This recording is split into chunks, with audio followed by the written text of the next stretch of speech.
It's 1 o'clock Eastern, and that means we're back with the EMEA portion, the second game, the EMEA portion of our SMITE 2 Founder Series kickoff event. Gorbazer, we had a 1-2 matchup earlier on, so we sent a team packing from the Swiss stage, and now we get to jump back on over to the top, that upper portion, the 2-1. So we'll be sending a team into playoffs, and then also a team into the 2-2 portion next weekend.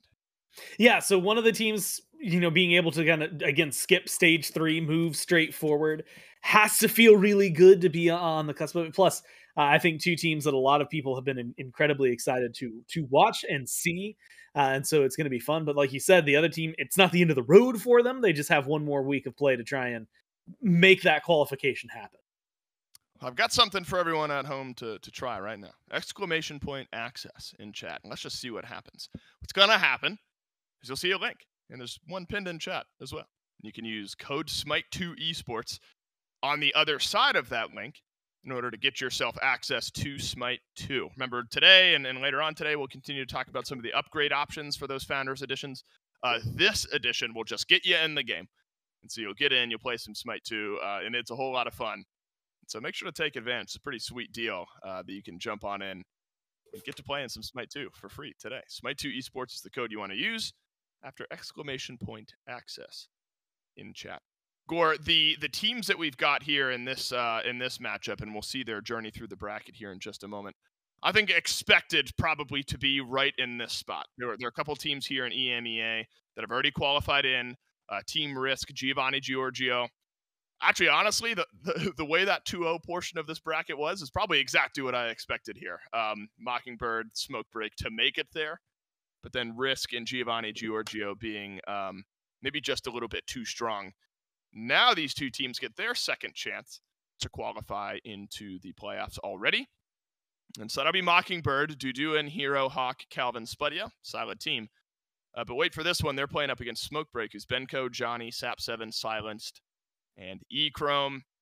Gore, I think the spotlight's got to go on the Mockingbird jungle matchup here in this 2-1 matchup of the Swiss stage.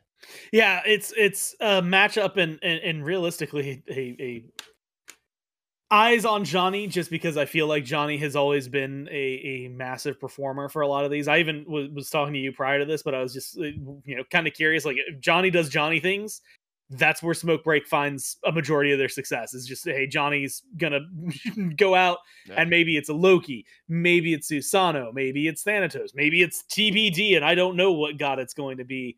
But I mean, Fenrir, on that list as well. Like, and maybe he's getting pentakills. Maybe he's locking in something completely outrageous, and who knows what's going to happen.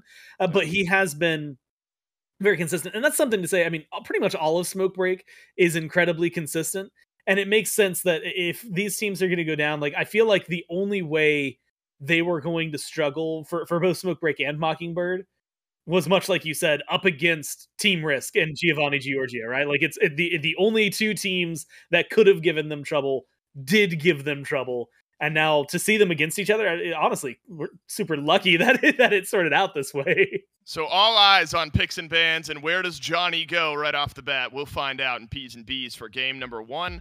We'll be going up against Hero, I believe I mentioned in the jungle, yes. And Gore, I think the duo lane here for this matchup is going to be exciting as well, and potentially some changes around here. With Sap7 playing carry up against Spudio. That is a matchup here in EU that we've seen a time or two. And so I think the duo lanes of this matchup as well become a really easy talking point, because I think Calvin, Spudio, really solid duo lane that has plenty of play time with one another. Silence and Sap7 right in that conversation as well. Yeah, honestly, this is going to be a very interesting draft as a whole to watch, just because I feel like you said, with these teams already having that synergy built in, I feel like that tends to enable you. And of course, at this point, they've been playing together for like 7 weeks, if we include the open bracket stuff. So, like, if you really start to put it all together, that enables you to play some things that are more off kilter. It also means that you get to play, admittedly, more or less what we've been seeing, the tier list pretty well. And I'm actually kind of surprised, like the Odin ban, the Haggerty ban, like Baron's still available, not being prioritized, despite the fact that literally every other set I've watched, he has been the top ban, period. He's the number one. And so Jing Wei getting the Athena all before the Baron after he's been let through. Fenrir, Ama, like these are really good starts for these teams, even if I'm floored with maybe one god missing in particular. Yep. So we're wondering now if this Fenrir falls to support. Maybe jungle. For some fun. Find out here in a moment. Johnny maybe would have loved that Loki. I think he would have. I think would have, if it's not already the Fenrir, but our answers will unfold hopefully here in these next couple of picks. But we know Johnny plus Loki is a winning combination. Hero plus Loki, for me, bit of a question mark. We'll see. But there is still some room for flexibility here. We've seen a Loki mid. We've seen an Athena jungle with that type of composition. We've seen Athena over in... What did we have today? We had Mordred. Was it Mordred, Athena... Bacchus? Bacchus, that's right. And we were trying to figure out who was going to go where, and we were for sure the Mordred, or maybe it was Fenrir that we were wondering. Whatever. Yeah. Oh, because we got the Fenrir solo. Yeah, no, you're absolutely right. That's right, Fenrir was solo. We got that one wrong, so I'm going to hold off on my guesses. I didn't even realize this because I'm just so used to it being banned. Baron is available, and Baron is picked, and it wasn't in one of the first 5. That is a 6. Yeah, that blows me away. Baron, and an Anubis on top of that. Admittedly, my answers aren't any clearer now, Gore, for Smoke Break here. I think Baron, I suppose, has some flexibility. We've seen it over the years in support. Hell, we've seen a solo Baron a time or two. TBD, but I think it's a solid pick based on the pick ban right here in EMEA in North America. Yeah, it was gonna be flabbergasted if he made it any further down. I'm already flabbergasted that he made it that far down before he got locked in. I will admit, I love Fenrir, I love Ama, I love Jing Wei. So those 3 picks, I could see like if you were gonna make an argument about picking those before him, I'd probably give it to you, and I wouldn't want to put the energy into saying, no, you're wrong, or anything like that. But the Loki, the Athena, like you probably could have pushed one of those down. But Baron, again, really, really strong right now. Good CC, really like surprising amount of healing that can show up. And I do wonder how he's going to match into this and maybe where he's going to go. Looking at this, I wouldn't be surprised if maybe he's going over to support, right? Throw the Ama over in solo, Fenrir into the jungle, Anubis mid, on her into the carry role. But like you said, we've seen quite a few of these shift off of those roles. I've seen Ama jungle. We've seen Fenrir solo today. So there are definitely other places where a lot of these can maybe swap things out. That maybe feels the most comfortable to me. It also means that you get to see Johnny on something I think that can have a pretty big impact in the Fenrir. Benko, who, again, formerly Deathwalker, right, playing on an Ama, which I think is a classic combination of player and god, which again, just goes hand in hand in my mind. You get a good Anubis, which I think Sap, if I remember correctly, over the last couple of weeks when I got to see Smoke Break, like Sap has had a pretty solid Anubis. But then Echrome and Baron, or I should say, and Silence on her and Baron. That just feels like a duo that could get a lot done. A lot of control, a lot of CC. Admittedly, the Ares might give the on her a little bit of trouble just with the chains and escape, and vice versa. The Jing Wei might be a little harder to lock down, even though you have all that CC. But I do think that it gives them a lot of kill potential, a little more damage, some sustain, a lot of interesting aspects to the duo lane that you don't really get with some of the other Guardians. And, you know, this is slightly expected with Smoke Break, I think, giving Johnny something a bit more unique and interesting. It'll play something potentially a little different. It's going to end up being the Fenrir. Watch, we'll find out. Game 1 between Smoke Break and Mockingbird kicking off right now. And I think it probably will be the Fenrir. Sure is. I was trying to build up some energy that maybe some mystique. Flexed it over. Yeah, it wasn't. Not at all. No, Johnny on the Fenrir, certainly a good pick for him. Hero on the Loki. All right, 5-man Deathball on the left side of the jungle. We're going to run into Echrome, lurking in the woods. King of the jungle is on her. But no one will run into him face first here. Unlucky for us. Yeah, I feel like that was mostly a safety net.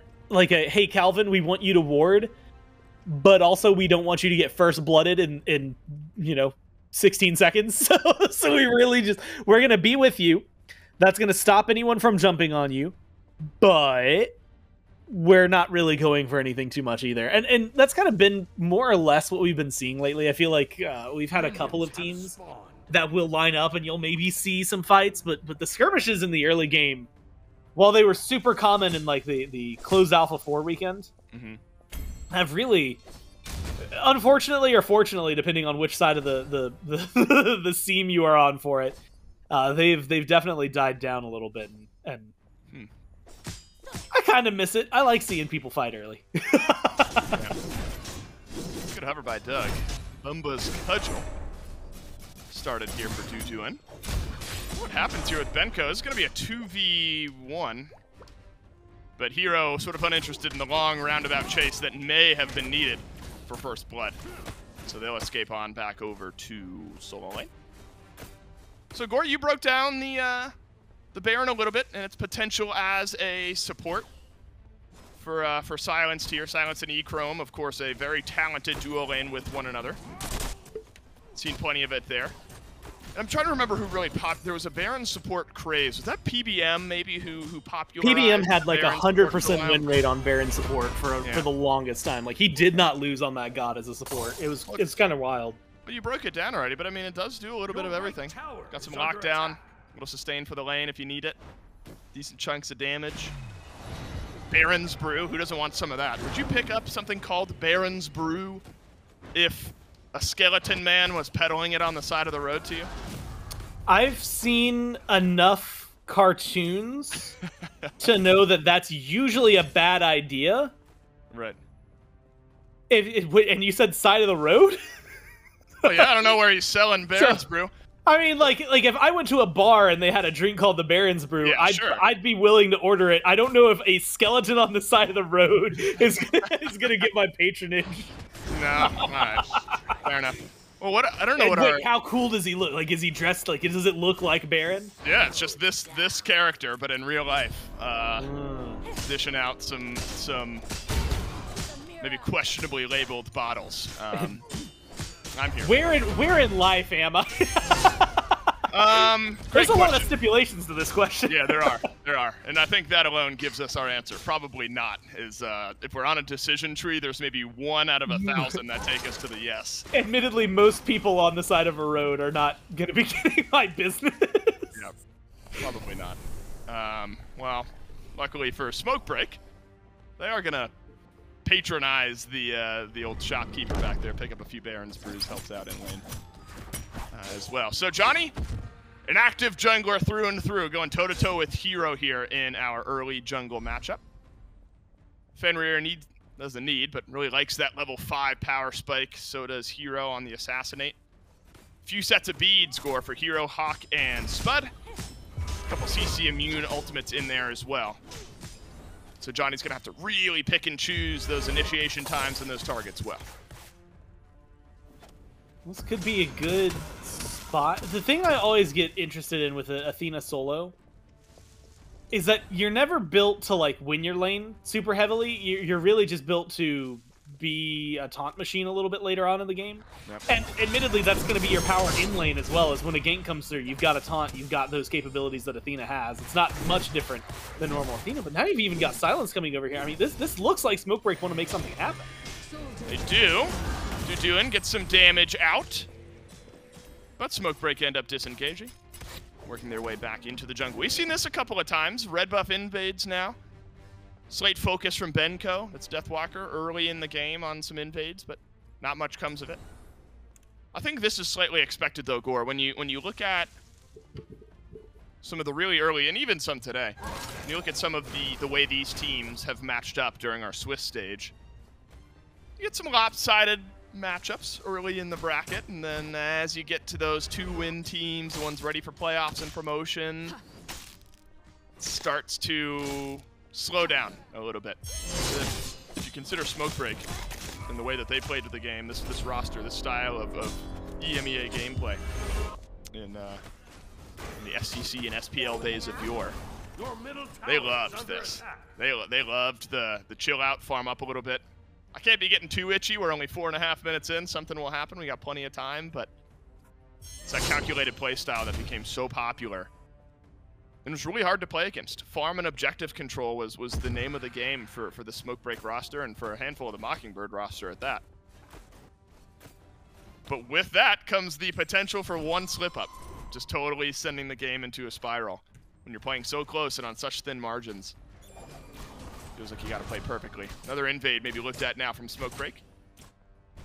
But instead, it's just an early Gold Fury. Objective control, name of the game, but should be a rotation in here for Mockingbird. Couple members on over from mid lane. No escape, gets no one, and the Gold Fury fought over, and it goes to Mockingbird on the steal. A jump away from Smoke Break, though.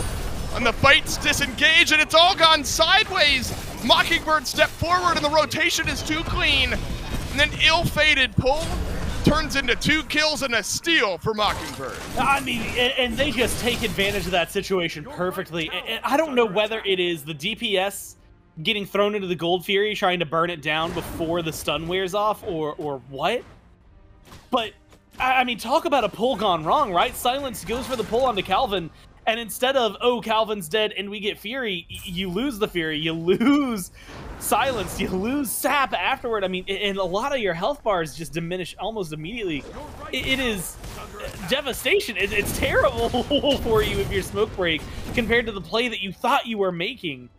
And I mean, I've not seen something go that wrong that quickly in SMITE 2 in a long, long time. And it is just the best case scenario for Mockingbird to be able to come in to get the gold. You know, you don't even have the connection on some of the ults. Like, I don't think Hawk connected on what was the biggest burst damage that you could have had, even on the Gold Fury. No, it was awkward. Instead, yeah, you get 2 kills, you get gold, and now you're in a lead. I like that Smoke Break aren't letting that deter them, but you gotta be a little more clean than that. This is Johnny we're talking about. There's no deterrence when it comes to aggression. If the Ragnarok can get anything. No escape does this time. It is on a Johnny. Ragnarok wasn't ready, so can't avoid the pullback. Speaking of pullbacks, Silence starting off this fight. Oh no, Johnny's on the wrong side, but a Brutalize and a leap gets him out to safety.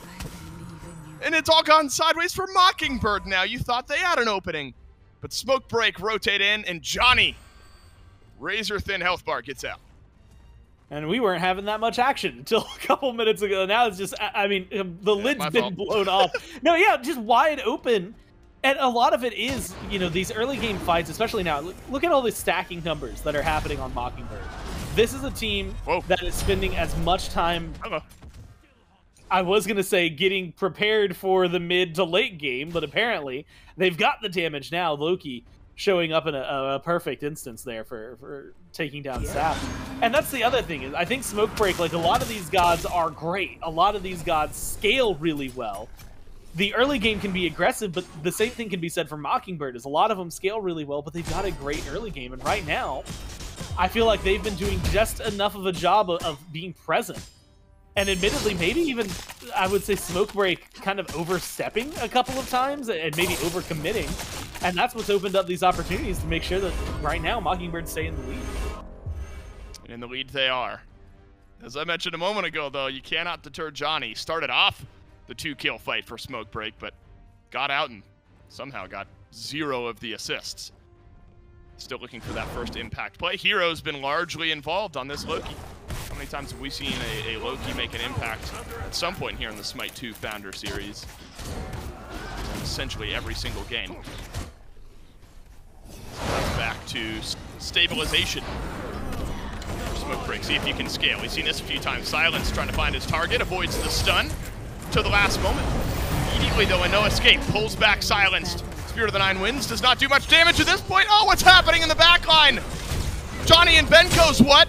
And a double stun from Johnny on his jump in. He has no health, but he chooses to go through anyway. Massive dazzling offensive, but too little, too late. 4 for 1? Was it, what happened everywhere? Smoke Break, drop everyone over in the mid lane.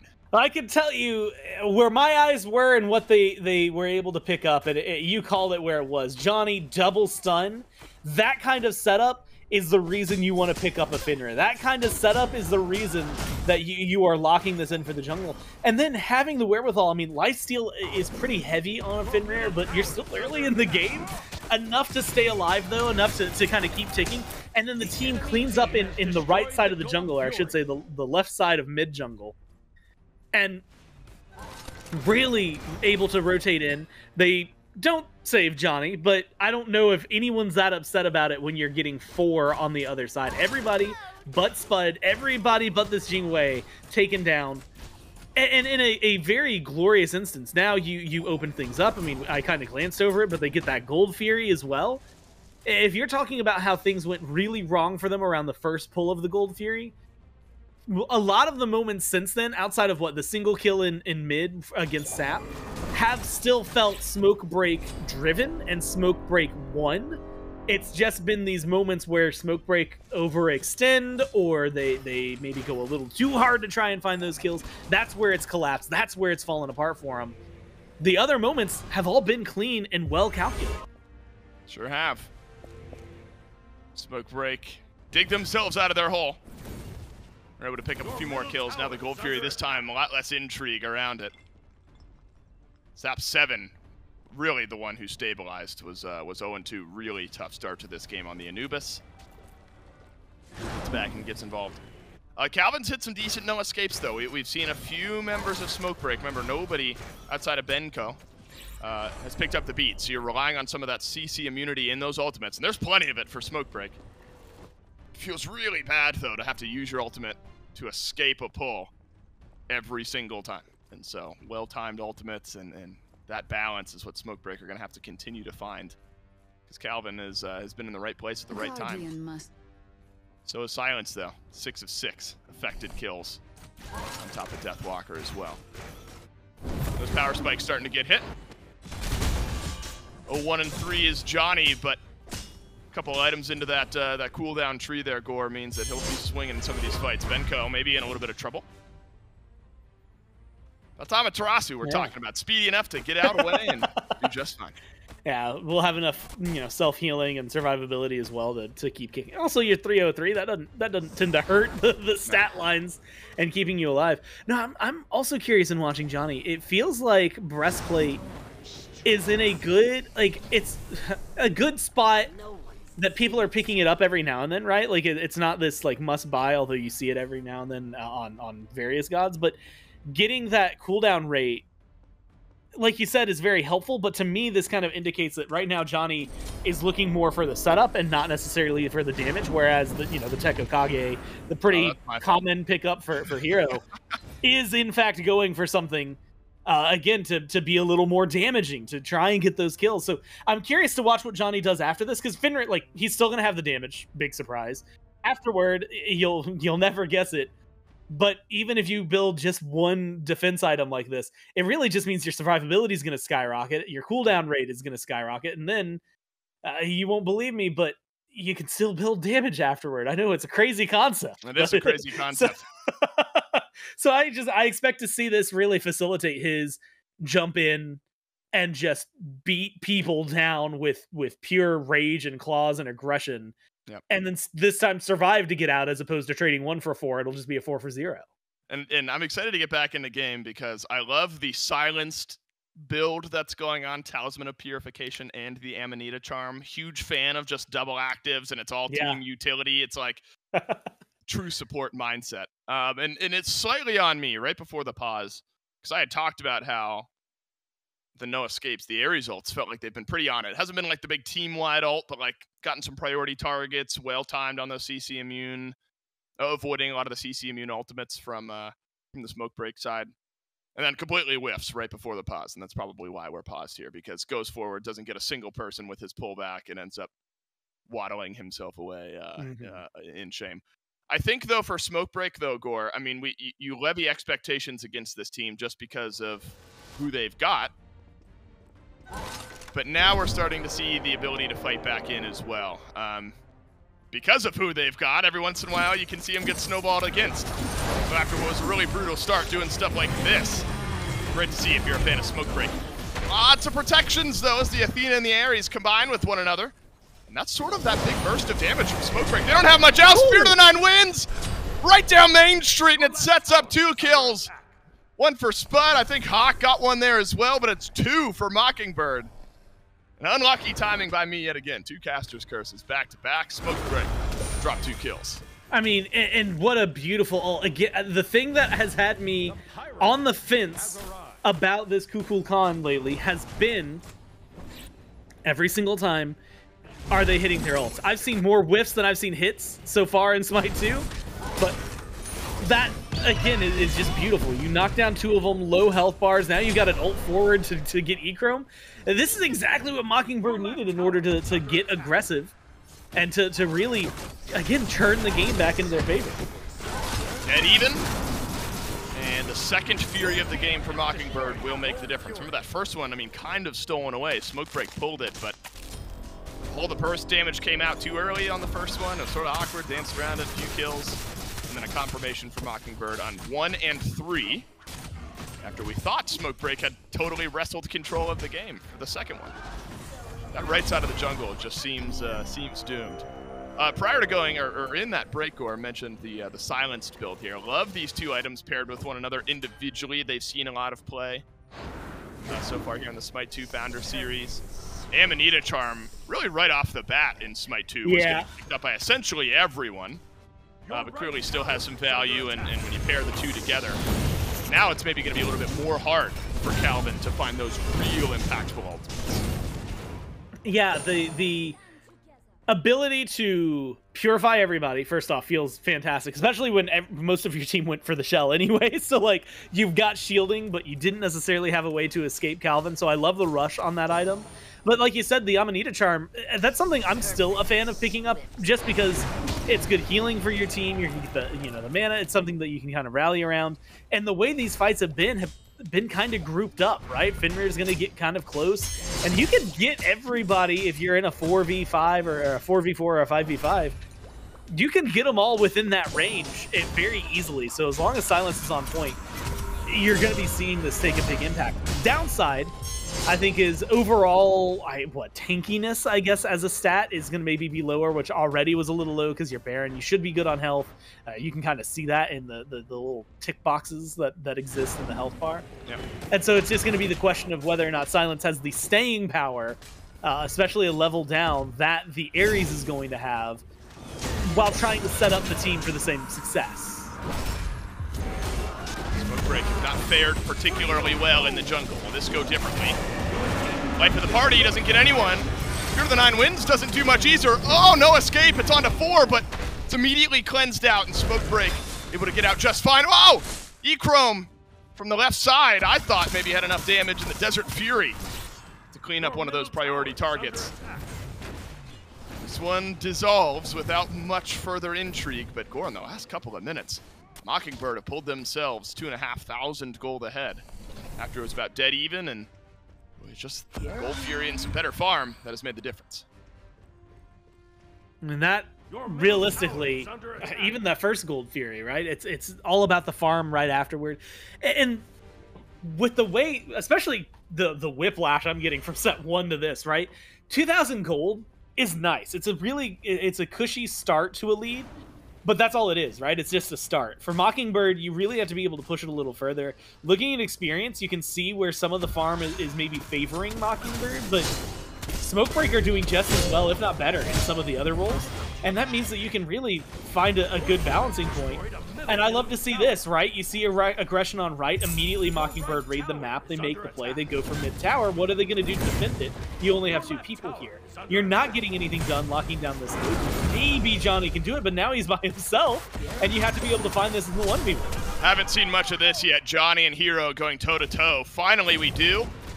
And it's the Smoke Break jungler comes out ahead. Solo kill, pretty simple. And now an opportunity for Johnny to pull a bit further ahead. Some power spikes starting to get hit in that jungle. Hero hits a really big one there, but still not enough damage to take down Johnny. Still just going to slowly farm up the right side of the map. 4th Fury of the game. Ancient Fury is going to spawn here in a moment. If you feel like you got push potential, really impactful for both of these teams. Turn their eyes towards it. Mockingbird with a slight advantage with the first 2 Furies of the game going to them, but it's Smoke Break.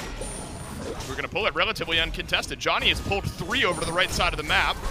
He's going to go down, but it's a Fury traded out on left. Assuming nobody rotates over.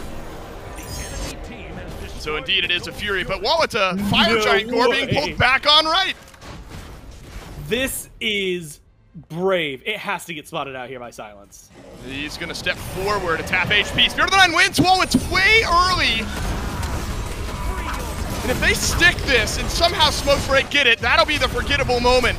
Who gets FG? Duduin gets the first kill. It's on to Silence. Dazzling offensive. It's in for Benko. And total displacement now from Smoke Break. The call. It's gone sideways for Mockingbird. And Smoke Break have now picked up the Fire Giant, but they've decided against it, and back they go. Yeah, I think that's a call Mockingbird are able to make because they had so many people right there. And you knew, especially with the Fury call, everybody had already rotated. You got to kill in solo. You killed off Johnny. You hear the Ancient Fury call out. You know you're in a spot where you can start up a Fire Giant. And you've got enough farm and enough people that you can try to do it.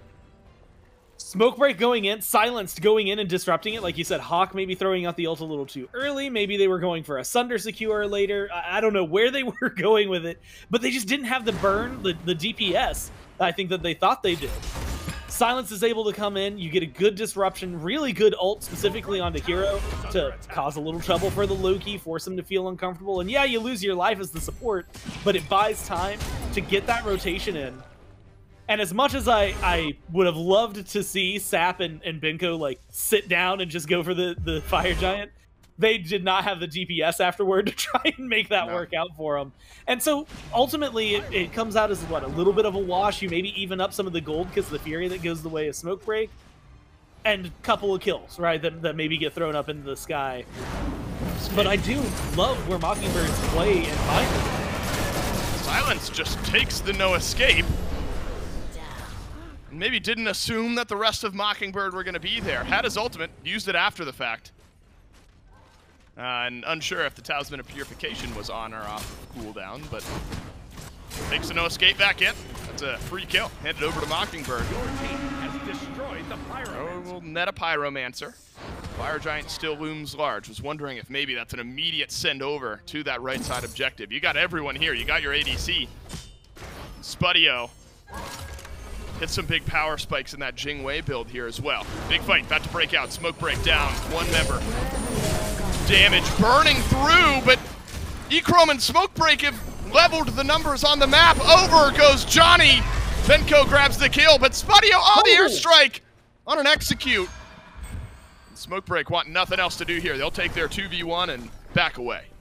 Yeah, ultimately, you end up losing, what, jungle and technically support because Silence died a little prior, plus jungle and solo, so maybe a little more worthwhile grand scheme for what for Mockingbird in terms of who gets killed off and who's alive left to farm afterward. I'm gonna be honest though, the Jingwei damage off the ult, I did not expect it to be that much. I mean, admittedly Johnny was low, but to just absolutely eliminate him, I don't think Johnny even expected it, considering how quickly he was trying to chase that kill down. Hello, Spudio. Yeah, just an unfortunate scenario to get caught out in. Sap now gone, 50 seconds in the penalty box here. Who's gonna live the longest? That's the question. Yeah, he's gonna be... This is kind of all over the place. I don't even know where to look anymore. I know. Well, Titan's Bane pickup for Spud maybe has something to do with that burst damage that we've seen. Demon Blade on top of that. So talk about damage pen for the Mockingbird ADC. Fire Giant looked at, considered, started, deleted though is Echrome, and it's Spud yet again. The damage is hitting from this Jingwei. Johnny's found his target, but no damage assistance, not just yet. Hawk has no Spirit of the Nine wins, but why look anywhere else? Spudio is unstoppable. A 7-0 game so far from the Jingwei. This build is destroying Smoke Break. You don't even get a chance to react, and the kills are falling. And now, I mean, with that amount of burn, I love this, right? Go for the Fire Giant. You got 2 kills. Like, what are they going to do? They can't really step up. They can't fight this. And the build, I mean, look, if you look across the way, it's essentially mirrored, right, by Echrome. It's just the difference that Jingwei brings to the table, right? Having the wider shots, being able to use those bolts and get a little bit of extra crit on the top. Plus the fact that you're already incredibly survivable. I think your ult as well, being able to go up into the sky, keeping yourself safe while damaging, you know, anybody in this massive rectangle, and then potentially being able to do it again it really does open up these capabilities for a Jingwei that well, 7-0 and 5 kind of speaks for itself, right? I also think you're in this weird spot where Johnny is doing a lot of great work, but it's not really doing too much. Sap, unfortunately, keeps getting caught out. Like, the last, what, 3-4 minutes for Mockingbird, they haven't had to fight a full power smoke break because they've just been able to catch people out on their own to every, 30, 40 seconds, just enough to keep the death timers staggered. And so now we're in a position, if you're smoke break, where defense is on your mind, you've got enough towers that you're not too stressed about, the opportunity for a win. You're mostly going to be worried about maybe saving some tier 2s, potentially having to fall back to a Phoenix, mainly due to the Ancient Fury kind of weakening some of these structures. But it should be a pretty easy time again with Studio smacking towers. My God. Just 2-tap to tower. Yeah, I might go all in on the Phoenix defense now. That I've seen what you're doing to the towers. Spud having a day. It's a great target then for Johnny, but look at the assistance rolling in for Mockingbird. Athena's in, taunt. All eyes on Spudio. It's a 2-tap onto E-Chrome. And more to follow. Up, down from life of the party. Goes silenced. And over goes Spud. Dashes back to be with the rest of his team. Still near full HP. Johnny's in the back. All it's going to take, though, is Spudio just to spot him around the corner. If Spudio doesn't get stunned, he's just going to evaporate Johnny. So Johnny trying to slowly pick his target. Oh, my God! Benko with his first death of the game. Spudio with 9 kills. And this structure should be soon to fall. Johnny is still hanging out here. No chance. You're 1 against 5. Absolutely nothing you can do here about this one, Johnny. Spudio on a warpath. There's still a couple long death timers for smoke break. And realistically, I mean, who's going to step up right now? You're up against 5. The lockdown is insane. 9-0 and 5. The damage from Spudio is virtually impossible to keep up with. Yes, if you look at the charts, you can see Anubis is only 1,000 behind, but the difference in scale, that 18,000 feels like it has been, procured over the course of 26 minutes, whereas the 19,000 feels like the last 7 minutes it's just been popping up. I mean, what, 200 a shot essentially for Spudio every single time he hits somebody. And so I expect Mockingbird, I mean, again, just ride this wave, ride this lightning while you have the control. Mockingbird just need to keep Spud alive. They've had no problem doing it so far. 9-0-5 for the Mockingbird ADC. Starting to get to some of those later game builds, though. So a 7K gold lead, certainly scary, but not the end of the world for Smoke Break to deal with. Fire Giant still there. I don't know where Smoke Break go from here. Gormizer, the Phoenix defense didn't look great. There even was one. There's a fight in the jungle.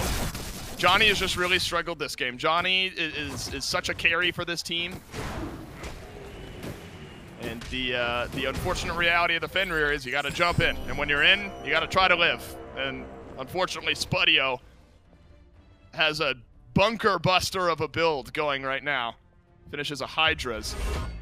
Goodbye to any chance for a health bar that we saw. Maybe one final chance in this game for Smoke Break to find that opening. Deathbringer on the back end of everything else core. And still some completed items waiting for Ikram, who's just not been able to match the damage output of the Mockingbird ADC. I don't know if they're even going to be able to catch up at this point. It's going to be a difference of God, but maybe even just the gods around him, right? Like, if you put Spudio with this build, Ikram with this build in a 1v1, admittedly the 1-item difference, 2-item difference, I should say, will make a huge difference in a 1v1. But Ikram will at least get some good licks in there. But, you look at Calvin, you look at specifically Duduin, you have so much setup in the Athena and the Ares. Up and over goes Johnny. Last chance. Get some CC immunity out of Spud, but there's no damage. There's simply not enough. Backing away goes the airstrike, and Spud has kind of been out of this fight. The rest of Mockingbird have just been getting it done. And now the gas tank is full, but it's Hero who's winning the day. Double kill from the Loki. Core, Spud just turned eyes. Spud did some damage in that fight, but just turned eyes. And Smoke Break wiped from the map. Yeah, honestly, sometimes when you're this far ahead, that's one of the best things you can do is then be the distraction. Everyone knows you're the target. Everyone knows you're the one they want to kill. If you're just safe and in the sky, what are they going to do about it? Could be game one here. I don't think much of a chance for Smoke Break. And Mockingbird behind a 908 from Spud. They're going to take game number one and move themselves one win away from playoffs. I don't know if they were prepared to play against it, and that's why Mockingbird didn't feel the need to do anything about the Baron or the need to pick it. But if you're talking about a god that has been one of the top pick, or I should say top banned over the last few weeks, going 0-6 and just being absolutely handled like that, I think that you are looking at someone who is doing just fine. I also have to give a lot of credit because this game felt like it was going Smoke Break's favor. But that Gold Fury fight at the very beginning keeps things for Mockingbird. It started to slip back towards Smoke Break, but again, they then Gold Fury. They had that Fire Giant, like, I don't know what to call it, kerfluffle that ends up going down. It was really interesting to watch how they continued to find these objectives and find the map play that kept just doing enough to bring it back in their favor. And then eventually, Jingwei did Jingwei things. To the maximum limit that I've ever seen. Spud's destroyer here in game number one. Smoke Break, far too talented of a team to go out quietly. Let's see what they rearrange in their picks and bans. Game two coming up next.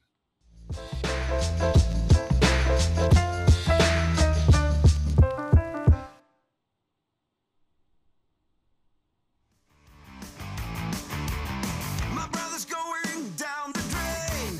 My sister's living the dream, but everybody's singing along. It's okay, we'll all soon be gone.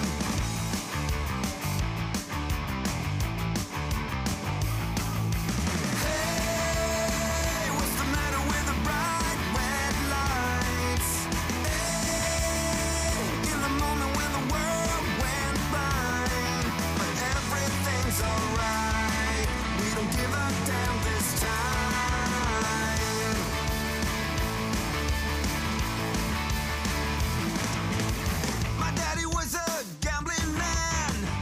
Strategy. Who gives a shit about him anymore? Guess we never really settled the score. Half the town screaming out in vain, the other half is fake, but everybody's singing along. It's okay, we'll all soon be gone. Hey, what's the matter with the bright red lights?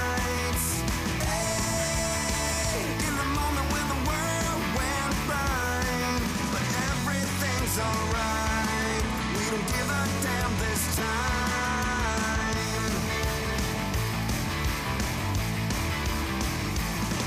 Yeah.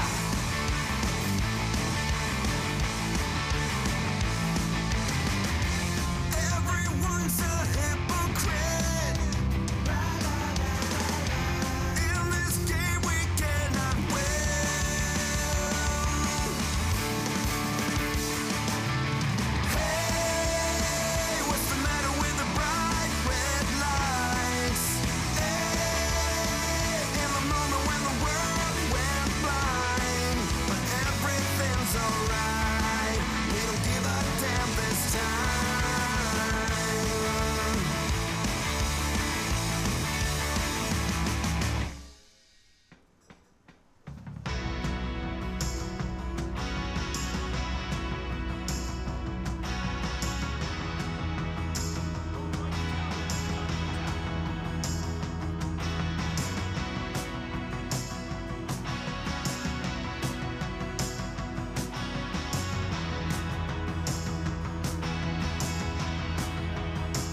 Never been done before. What's the plan? When was the last time you were in Vegas? You want to host an esports event in Vegas for SMITE.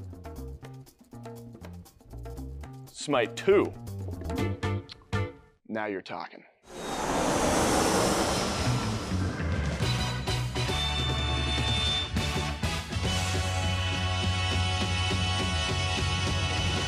The HyperX Arena, Las Vegas. Some said it couldn't be done. Are you guys out of your mind? The J-Dragons winning Worlds can't be beat. Not shouldn't be beat, it cannot be beat. This January, see SMITE like you've never seen before. You clowns are gonna need a team even crazier than you. Who'd you have in mind?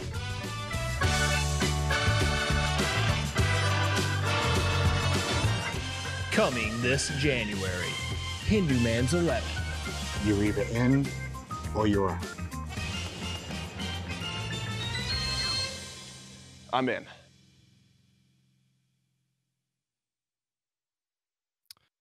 Fun fact about that video, I had to actually get on that plane.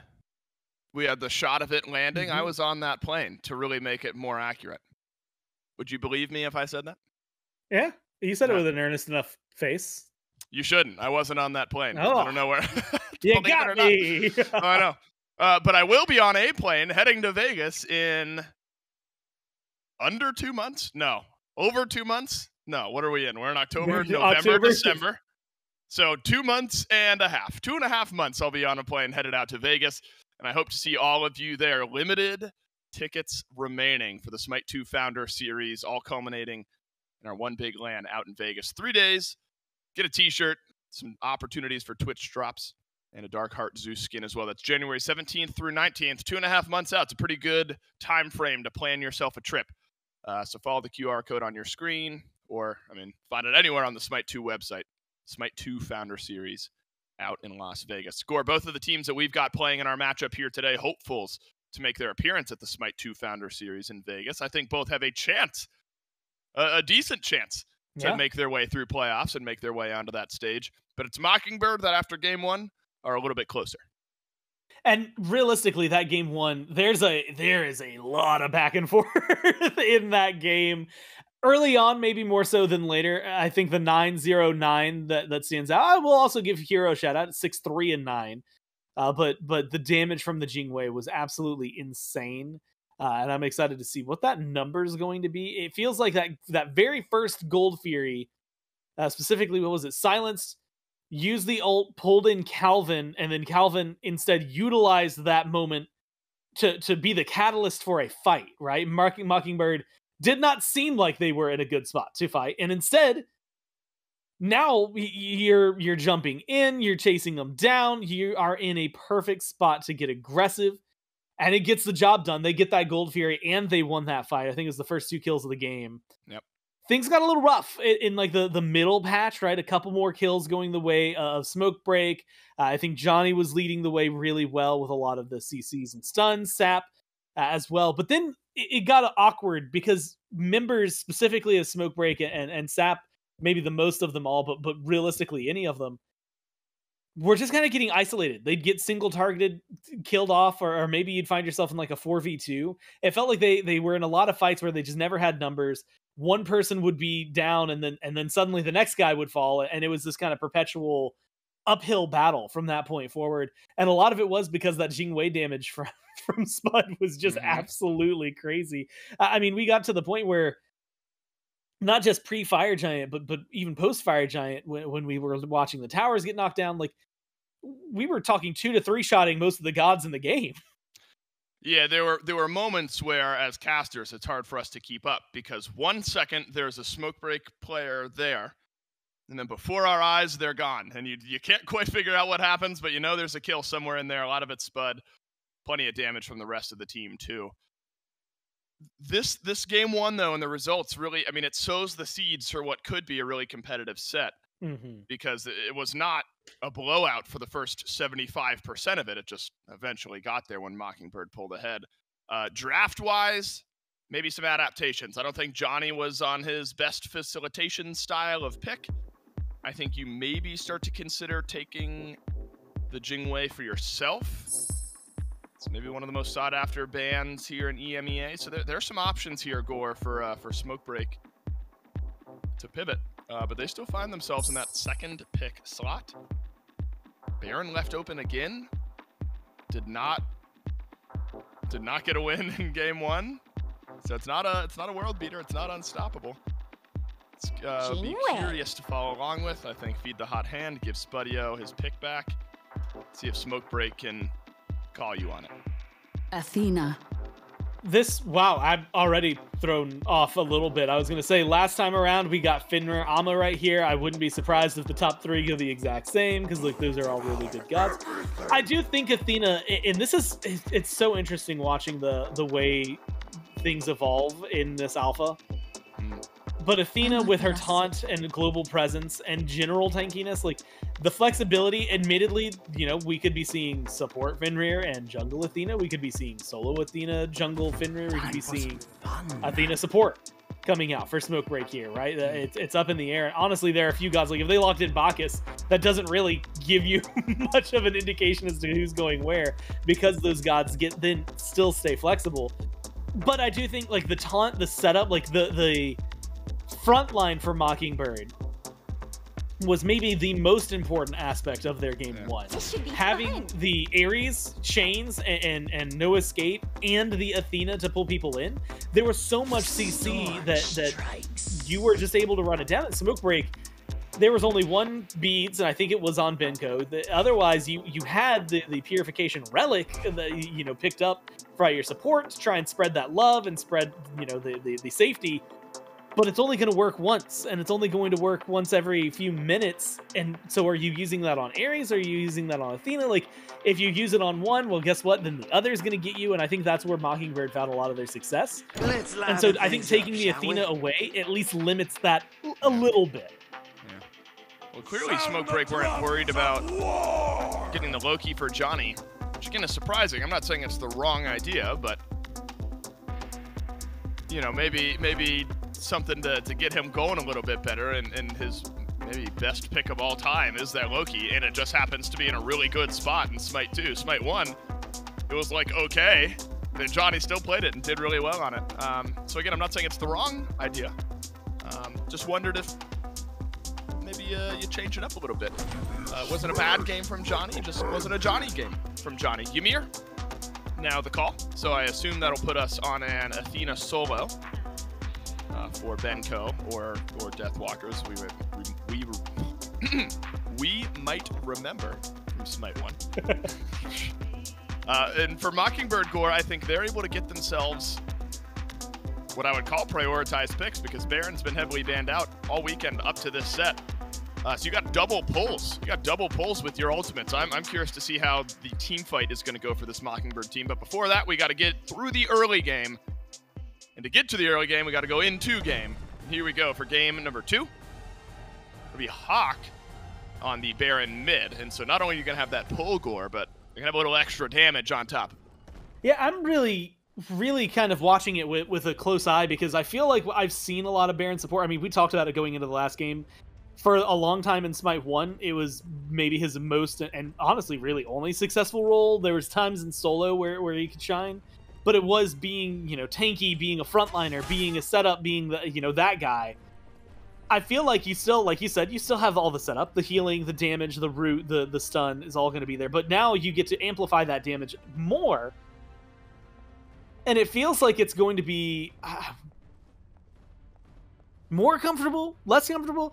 I mean, realistically, it can go either way for Hawk. So I'm watching with a discerning eye. I do feel like we didn't get to see a lot of the Baron in that last game, and what we did see wasn't necessarily convincing for why he's getting banned all the time. And so this is the chance for Hawk to showcase what this god has, and I think a lot of it is going to be survivability, a lot of it is in that damage. I've seen him played on some streams, you'll watch him in the mid lane, things like that, and it has gone pretty well overall. So I'm hoping with that, you know, the setup you're going to get from an Ama and Calvin as well around you, you're going to be playing a maybe long con game, kind of as you had said, to get to the late game, but Hero and Spud, what are they going to bring, right? Those are the guys that are going to be dealing, I think, the highest DPS later on, and those are the guys that I'm going to have my eyes on as maybe being the playmakers in favor of Hawk's setup, Duduin's setup, and Calvin's setup. Yep. See where Hero and Johnny go in this game, and I was wrong, actually, about the assortment of the draft for Smoke Break. It'll be Johnny, Athena jungle, Benko on the Fenrir solo lane. So Athena jungle certainly has the ability to get all over the map, but that's the case regardless of where you choose to put the Athena. I've seen some carry performances from Athena jungle here this weekend. I suppose if anyone's going to do it, could be Johnny. Just need to see a bit more activity. I think that Mockingbird maybe have the draft that I'm more excited about, just because Baron mid is a personal favorite of mine. And Hawk has a chance to do a little bit of damage here. Not really kill potential. And misses all the damage. I lied. My fault. Now, though, it's Hero over to the left side. Could it be first blood? Hello? Yes, it is. And it's Calvin who gets it. That one's simple. Just a speedy Loki running into your lane to supply that last bit of damage. Johnny was close by, but not close enough. One kill for Mockingbird. Yeah, this is going to be the big difference between the Athena and the Loki, whereas Loki, you run in, and Spud has to kind of walk away from the fight, right? It has to play it very carefully and is lower health when it starts off. So Calvin is able to take the brunt of it. Hero rotates in. And even with only a stray few autos from the Jingwei, they've got the damage to get the kill. When Athena rotates in, you need someone who's doing damage behind you, because otherwise, while you might have some a little bit later on, and it's not going to be anything to scoff at early, you're not really known for being this massive killer that we've seen in some of these other gods. So really, I think that Johnny is going to suffer a little bit from the early game strictly because of the nature of the god that he's playing. And that's going to give a little bit of an edge to the jungle more than anything for Mockingbird. He's in solo now, Johnny is. But channeling is back. I think spotted out easily by Duduin on the Amaterasu. Benko had a really nice game actually in game one. He was playing Ama that time and it was like 4-0-4. Need more of that from the Fenrir this game to give Smoke Break a chance.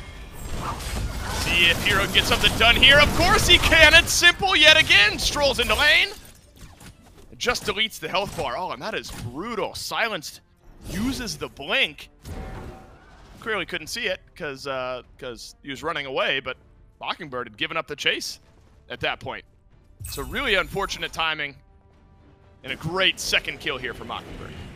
And not only that, I'd say even better priority. First off, Hero gets the kill this time, which is even better. But also putting that pressure onto Ecro more than onto Silenced. Shutting down this Neath is going to be a huge play. Neath late game damage is relatively high and annoying to deal with. Smoke Break now a chance. Gotta have it. Do have it. Benko simple on the Ragnarok. Dazzling offensive. Never really had a chance to use it. And a much needed break now for Smoke Break. Find themselves 1K in the hole. But some openings over on the right side of the map. And that's similar to game one. That's where Benko was thriving the first time around. First time meaning game one on the Amaterasu. Just couldn't quite convert it. Blink forward, no escape, 2 pulls. But this time no Hero immediately on the left side of the map. They don't need him! Spud's got enough damage already. And a wall out from Silenced separates the fight. +1 to Mockingbird. +1 to Spud. I'm really happens again. I'm going to be honest, scared, I guess is the way to word it. I am frightened at the idea of what this Jingwei is capable of, given what we saw last game. And I feel like you've got a little bit more damage around you. Sap might be in a bad spot though. You might be. Need a break here if you are Smoke Break. Takes the ultimate from Johnny to get there. A couple ultimates sent out from Mockingbird. Largely okay. Fury about to spawn up though. Could be the first big difference maker early in this pivotal game too. Root, damage, all of it. Hawk is slinging from the back line. Spirit of the Nine wins. Right through the middle. Hits Calvin, but oh, that was a necessary wall from Silenced. Hero maybe had the gap close onto Johnny. No assassinate there. And luckily for Smoke Break, able to get out alive. Hawk had some serious damage in that previous engagement. Some kills there. Gourmet have turned into a Gold Fury early in the game. Yeah, that honestly, it's a good, and you call it the wall, is the thing that saves that fight from happening. Sap already had to burn those beads, so like dangerous position. Kukulkan not necessarily known for being one of the slipperiest guys, so it is very, very crucial, A, to have those relics, but B, to have that peel from the rest of your team just to slow things down. It does not seem like Mockingbird are letting this drop. They are playing aggressive, and like you said, if they had gotten that kill, maybe 2, definitely if they get 2, they would go for the Gold Fury. Even with 1, I could imagine them going for it. You're already starting to stack up your Devo's Gauntlets if you're Spud here. I am watching this Jingwei with bated breath. Very similar to how I'm watching the Baron, but for completely different reasons. Double jump hit by Smoke Break. Another good opportunity here, and will be a kill either way. There was a World Weaver flying in if necessary. Second kill of the game for Benko over in solo. So unfortunately, Duduin has been the recipient of the Johnny pressure. Benko has been the beneficiary. Kenneth Fenrir start to rotate out. Gore, we have not seen much as far as solo lane, teleporting to dual lane, making plays happen. Sap doesn't have beads, gets pulled back by Calvin. In goes Hero, and out goes Sap 7. Another simple play. This Loki is just doing serious work on the map right now. And speak it into existence. It's Benko over in the dual lane. Ragnarok forces the beads. Spud does have Airstrike. So might just be able to stand and fight because Hero is here. Airstrike up. Second charge is out. But now Hero left alone in the Lion's Den with Smoke Break. Gotta have a kill here if you're Smoke. Don't get it because there's a stain. Oh, and the ultimate doesn't get anything. Spud's still alive. And he killed off Benko. It's disaster for Smoke Break on the left side jungle. Coming up entirely empty-handed. The real unsung hero in all of that, it's Hawk. That heal, that little bit of healing just to make sure the Loki gets out there. And now you're chasing him down. That? I mean, talk about disaster. That is about as bad for Smoke Break as it could possibly go. Oh my god, the chains, yeah, like you said.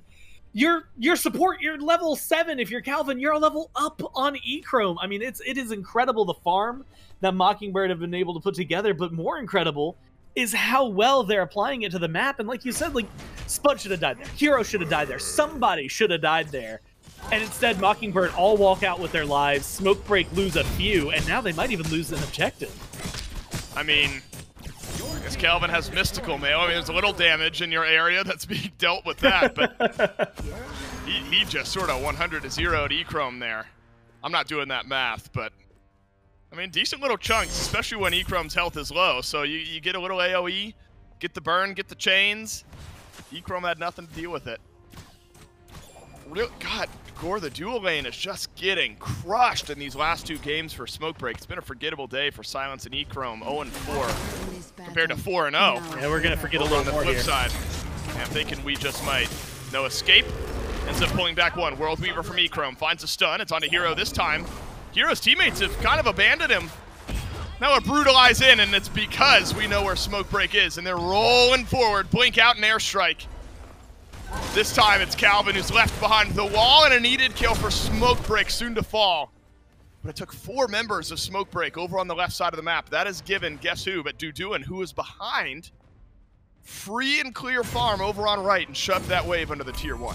And very important to note, after getting that kill on left, you've invested. There's 5 members of Smoke Break on left.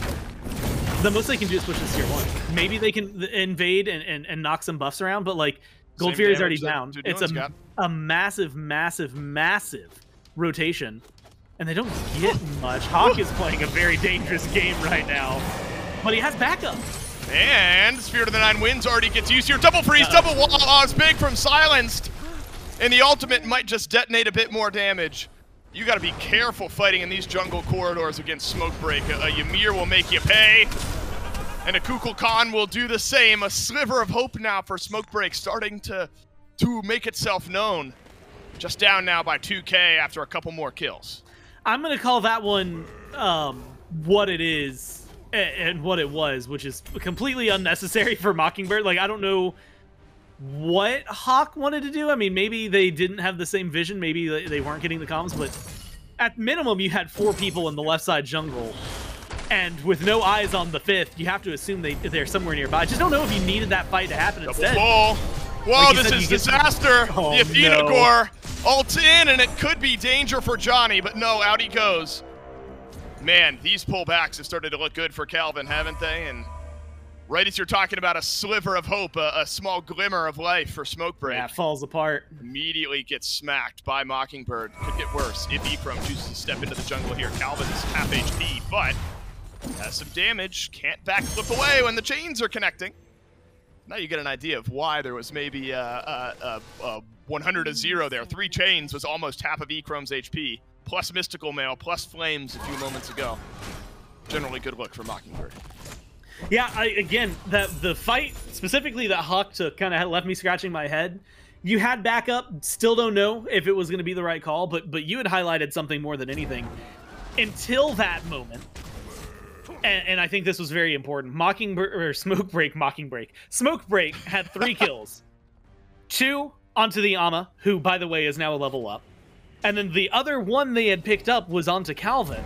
And so you're only killing the frontliners. The times that you killed Deduin, it was a very heavy investment in right, and you weren't really even slowing him down. It felt like it was this, hey, we're getting kills, but they're consolation prizes more than anything. Like we're getting these because the plays Mockingbird are making are just too strong for us to keep up elsewhere. So we're finding these I'm not going to call them pity kills, but something similar, right? Where it's not making that big of a difference for you. Now you're seeing a small lead because Duduin's been left alone to farm, has been able to pick up a little bit more, catch up, and even go a little ahead of this infield. And the other kills, I mean, being put onto the mid jungle means that, yeah, Hawk might have gone down once, but still no escape! Whoa, how did he get 3? What in the world happens? But it's Smokebreak who's still alive in this fight. Need more damage on the back end if you're Mockingbird, and you're gonna get it all. There it is. What a pull from Calvin. Did he just sneak a chain over the wall? Was he just in range? What in the world goes on? 4 for 1, and Mockingbird will take it. In the blink of an eye as well. Like, Hawk, as far as I'm concerned, when you have a god that is so heavy in setup, something like the Baron, you are more than happy to trade out like that, especially if it means an objective afterward. And like you said, I mean, pulling 3, I admit I didn't even expect it. 2 of them. I mean, you had the Purification Relic on Silence. Like, in theory, you should have been able to get out of that. Maybe it's on cooldown. Maybe that's what you're dealing with. But a really good pull from Calvin into just, I mean, maybe the simplest follow-up that you've ever seen. When 3 people land in front of you like that, you don't have to ask a lot of questions. You just throw your abilities down, do the damage, and get the job done. And you're talking about a really, really solid set of fighting. And Dave, keeping my eyes on this Jingwei because A, gold in hand is 1,400 right now for the Jingwei. So items, probably, presumably, going to be coming in soon. But also, haven't seen Spudio in a lot of these fights. Haven't gotten to see too much of what this Jingwei's offering just yet, despite the fact that they're 3-0-3. So I anticipate it's only going to get bigger from here based on what we saw in Game 1. Yeah, still need to find an answer for Spud. It's going to be the name of the game. Double stacking for Ikram, so going to take a little while to get there for this Neath. Spirit of the Nine Winds have looked pretty good so far for Sap. Again, it feels like if Mockingbird can avoid these jungle corridor fights, it's sort of okay, you know? I mean, we've certainly seen some good fights in the jungle, don't get me wrong, but where it's gone wrong for Mockingbird have been a wall, a double freeze, a Spirit of the Nine Winds right down the middle of the team fight. That's sort of what, and that's a closer area for a cone taunt from Athena. You know, those are the little things that Mockingbird will hope to avoid. Calvin's just been on it this game. 11 of 12 affected kills from the Mockingbird support. It's an eerily similar storyline to Game 1. Benko was pretty good early game in the solo lane. But the game just falling apart at the seams elsewhere on the map. Pull back in. This one no good. There's an ultimate from Johnny being channeled over towards Silenced. Duduin suddenly now maybe able to out-brawl Benko over in the solo lane, but there's still a fight over in mid. Assassinate out from Hero. Pyromancer. Looks like it goes to Mockingbird in this case. There is the Pyro Bomb in the back pocket of Calvin. A 7K gold lead plus a Pyromancer Bomb. Just gotta find that right timing for the fight. That's the name of the game. Don't give these big opportunities back to Smokebreak, because Smokebreak's a good enough team to punish you. Just a bit behind now in some of those real important categories between the jungle build and over an ADC. I am really maybe surprised, but curious, because I feel like I've seen Hero use that ult to disengage more than anything. Wow, nice. And now in a 2v3, I was actually wondering if things might go bad for Smoke Break despite having more numbers, because Hero, again, kind of lying in wait in the jungle. But I feel like I've seen Hero, unfortunately, have to use the ult more for disengage than engage. That's a lot of damage that's been kind of taken off of the table from the Loki. Not that necessarily Mockingbird are lacking in the damage otherwise, but now, you know, if you get an opportunity, I want to see what can happen if Hero gets to use it aggressively. I feel like with these fights already going in favor of Mockingbird, you add that into the mix, suddenly we're having a conversation about Loki. I mean, 3-1 and 4 is nothing to scoff at, but we're looking at, you know, 7, 8 kills, things like that could be picked up just because of the damage numbers. Should be a kill here on a silenced, a blink, but a no escape. Come on back here, says Calvin. And the Spirit of the Nine Winds also used in mid. Interesting, sort of a last-minute desperation ultimate. I got to imagine not only a kill, but big chunk damage ultimate missing from the Smoke Break mid laner has got to give some confidence to Mockingbird. Maybe to step forward here, look for the objective. Fury was about 45 seconds away from spawning, but pretty close to coming back up here in this moment. You're behind, you can't afford to give those simple picks over to the opposing team. If you're going to have any chance, got to be to everyone on the map. Stun from Benko, but that's his leap and his brutalize, and now it's his Ragnarok. Couple ultimate score, unfortunately having to be used kind of at the last minute here for Smoke Break, and I'm not sure if there was a fight to be had, but definitely not now as the Mockingbird team makes their way over to the Fury. Yeah, right now, I mean, this has been surgical, right? I feel like Mockingbird in game 1 were, for the first like 10 minutes, it felt like they were just replying to Smoke Break in a lot of ways. Smoke Break was the one dictating the pace. Smoke Break were the one dictating where the fights happened. And it just happened that some of them went one way, some of them went the other. And so they got to stay even. I don't think I've seen Smoke Break get to make a decision that has gone their way in this game. In the grand scheme, most of the time when they engage, if they jump on a single person, then maybe they find that single opening. But realistically, objectives going to Mockingbird. The fight choices, usually initiated by Mockingbird, sometimes finished by Smoke Break, but usually finished by Mockingbird. So it does feel like they have just kind of been perpetually on the back foot, perpetually kind of having the game played at them and trying to figure out where their opening is going to be. I'm looking at Neath, I'm looking at Echrome. Done a great job farming, still a couple levels down though. But the damage output at this point in the game should be pretty high. Still stacking the Book of Thoth as well, which can't feel too great. Only a few more stacks to finish it, but you'd have hoped that would have been finished by now. World Weavers having global presence, Johnny having that taunt. You need this Neath to be in these fights, and you need this Neath to feel at full power. Because while you've got, I would say, a great setup, right? Fenrir stuns and chase down. You've got Johnny for taunt. You've got silence for walls and freezes. None of that means anything if you're not getting damage from Sap or from Echrome, and ideally from both. And so you really need them to join the fray to make a difference. But I mean, right now, they're all kind of scattered to the wind. Indeed they are. Smoke Break. I mean, they have one of the best steal potentials on the map in that Spirit of the Nine Winds, but don't even make an attempt. Fire Giant and 3 Furies easily over to Mockingbird. Your team has destroyed the Pyromancer. And now a Pyromancer. 2 Pyro Bombs. Talk about maybe a siege here. Although the big question is always, all right, how much gold do you actually have? I mean, yes, it's a 13,000 lead, but you probably have 1,000 or so in your back pocket. Yeah, a couple thousand. So it's still a massive lead, but as of right now on the map, only, or there is probably 2, 3, maybe 4,000 of that's not fully realized, so you're still plenty ahead with your actual itemization build. See where these Pyromancer Bomb goes. Wall up from Silence, delays things out. Got some clear from Sap 7 as well. Just need an initiation, that's what Hawk is looking for. Into the ultimate though goes Silence, Dazzling Offensive, it's in. Who does no escape pull? No one. Spirit of the Nine Winds also empty-handed. Duduin's in, but Duduin's alone. And a Ragnarok should put the solo laner to bed. And it's a shutdown onto the Amaterasu, but if the big prize is that mid lane Phoenix, prize confirmed for Mockingbird. Yeah, I mean, you get the Phoenix, you probably, I mean, maybe you back up. I don't know if you really need to. You could probably go left and swing a tower.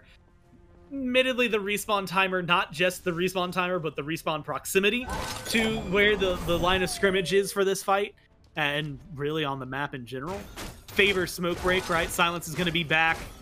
You're going to make it to a tier 2 way faster than Dudu ever could. So I don't mind seeing him fall back. And this is a great play for Smoke Break, and it means a lot for him.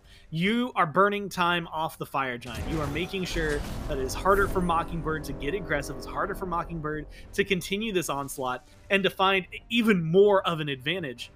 You're also confining them into a much more predictable path, right? If you lose one more person, that game probably ends, or this game probably ends. Right there in the Titan room. So it's a good kill, like you said, a good shutdown. It's onto the Ama, who now back onto the board, but as a frontliner is kind of essential to making sure the fights can happen. Escape. He's gonna hit.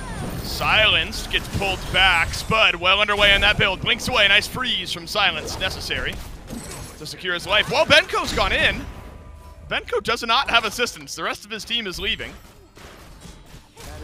Mockingbird regroup with one another. Phoenix hobbled a bit. Mockingbird were able to step forward. Looks like they'll bide their time just a little bit further. Still have Fire Giant. Still waiting for that big Loki moment. Haven't quite seen it this game. Plenty of ganks and opportunities, but instead it's now back to confirm the Ancient Fury, which eventually can help out Mockingbird. Is this the fight, though? I mean, is this what Smoke Break choose to fight over? Ancient Fury? Surely not. Mockingbird gets the Fury. Smoke Break tend to agree with me here. They'll leap away.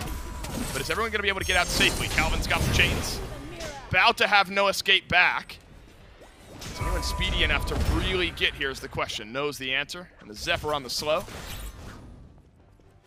Looks like Mockingbird are going to have to just wait it out, Gore, and maybe have to look towards the next FG. Yeah, and realistically, they're not in a bad spot to continue doing that. I mean, you've got a Phoenix exposed, you've got one knocked down, and a tier 2 on right that you can do. Guess what else you have? All 6 of your own towers. like I don't think you are sweating the state of the game right now if you're Mockingbird. You're just respecting Smoke Break the way that they need to be respected and deserve to be respected. This is a team that if you overstep, they will punish you, and all it would take is one overstep from Mockingbird. And while there's a lot of safety behind it, it's not the end of the game if they lose one big team fight. It would rip away a lot of what has given them, their advantage up to this point.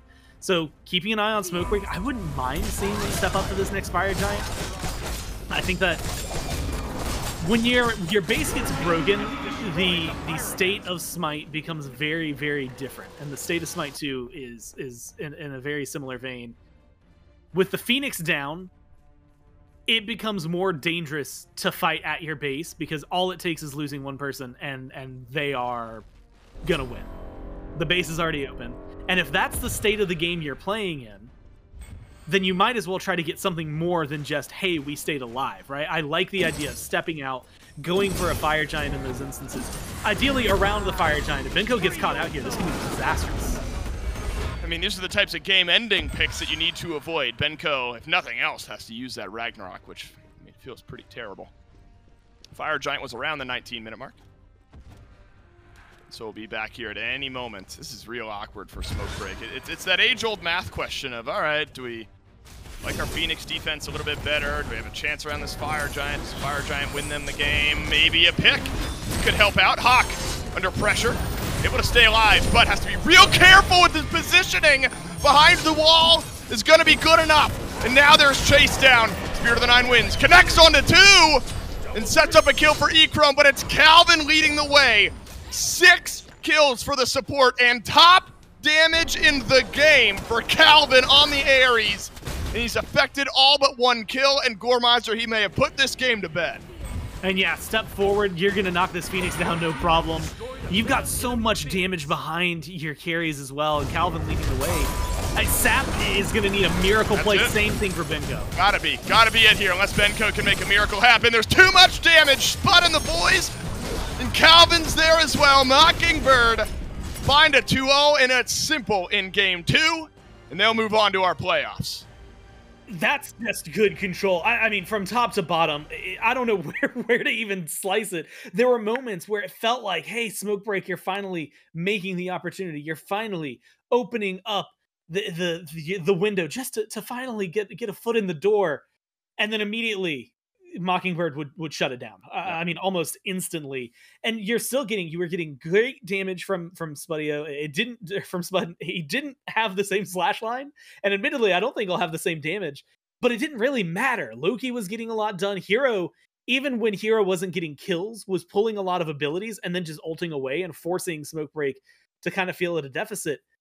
But I think much like in game 1, the real heroes here are the frontliners. I feel like all of the CC they throw out there. I mean, how many times did Benko have to use a Ragnarok to save themselves as opposed to being able to use it aggressive? Yeah, I don't think I got to see somebody picked up with the chomp for ages. And even when they did, most of the time it got countered out by Mockingbird just straight up killing the Fenrir.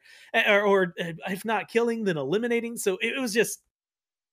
I think that Mockingbird just played that one in their draft, played it a little stronger. I think that they played it on field a little bit stronger. And unfortunately, E-Chrome got shut down early on. Silence wasn't able to get too much rolling. And while I think the setup for Smoke Break between, a Fenrir, an Athena, and a Ymir is incredible. Look at that damage. The setup means nothing, if your 1/5 Neath isn't there to deal damage, if Saf 7 isn't able to deal damage either. Calvin, top damage in the game on Ares support. Just beats out Duduin by 5 or so hundred. Not too shabby from the 6-1-10 support. Who'd have thought that would be the storyline that we ended up following throughout the game? Think back to early on, one of the early kills onto E-Chrome. We're like, how did Calvin just 100-0 this ADC? Ends up being the case for the remainder of the game. Crazy from the Ares. Clearly a good pick. The No Escapes looked great. And this Mockingbird team deserves to be in the playoffs, and that's where they find themselves. I feel for whoever has to go up against Smoke Break in the 2-2 bracket next weekend, because this was not their best effort today. Yeah, I mean, I think that what we're going to see, Smoke Break maybe seeking revenge next week. And like you said, I'll feel a little bad for anyone who matches up against them. I'm really excited to continue watching Mockingbird, though. I feel like this is a team, and admittedly, I say that we're not going to see them for 3 weeks, but when we do get to see Mockingbird again during those playoffs, I'm really excited to see it because I feel like this team has been doing nothing but leveling up. Yep, Gore, I totally agree. I think Mockingbird's going to be fun to watch in the future here in the SMITE 2 Founder Series. The bracket should be filled out here. Some answers for sure for EMEA and filled out by our results here on the 2-1 side. So Mockingbird take the win, and Discípulos del Chaos find themselves 1 win up over Old and New. So we're still waiting on the results of that game. Remember, that one not a promotional game, but actually trying to avoid being knocked out. So we await with bated breath the results of DDK versus Old and New, but the rest of the games this weekend, 2-0, except for Yodi Gang, a 2-1 win for their promotion into the playoffs. So Team Risk, Giovanni Giorgio, Squirps, Yodi Gang, and Mockingbird, the 5 teams so far from EMEA that find themselves promoted. We'll send three more, I believe, after next weekend into the playoffs. So Gore, EMEA today, I hesitate to say surprising. Outside of maybe Smoke Break being beaten 2-0, I could have seen a world where they lose today, but fully expected them at least to get 1. Yeah, I was actually kind of surprised, mainly because I thought, if I'm being completely honest, I thought an hour from now we were gonna be still starting or in the early throes of a game 3. Yeah. And so the fact that this was not only as decisive as it was, but also still a 2-0, I think goes to show and speak of how much work Mockingbird have put forward to find the success they have found. And now that's why I think a little more excited to keep watching what they do again way in the future and how they adapt, especially because by then, again, more changes. That's the fun part about the alpha is that by the time we see these teams that have made it to playoffs, there's going to be different gods available. There's going to be different balance changes, things like that. So it's going to be fun to see what Team Risk, Giovanni Giorgio, Mockingbird, all the others that you had mentioned are going to be doing once playoffs kicks off. And as well, same for some of these teams. Smoke Break, maybe more than anything, what they're going to do with the pressure of being in the 2-2 slot when you only have that chance, one more try and make it to the playoffs instantly, and then maybe having to be forced into the 5 or the 2 group 5 team last chance qualifier that EMEA is going to be having for stage 3. Hey, Gordon, this is only half the action we have going on in the SMITE 2 Founder Series. Yeah. All this fun in EMEA. If that, no, then we have other regions going on as well. Yeah. This is only a fraction of the action that we've got going on in the SMITE 2 Founder Series. North America, we've been broadcasting in joint with EMEA here live on the SMITE Game Twitch channel. And we're going to continue doing so. North America and a couple of their knockout and promotional matches just around the corner. Stick around. 30 minutes from now, the North American portion of our Sunday broadcast will kick off. Appreciate you guys watching. We'll see you soon.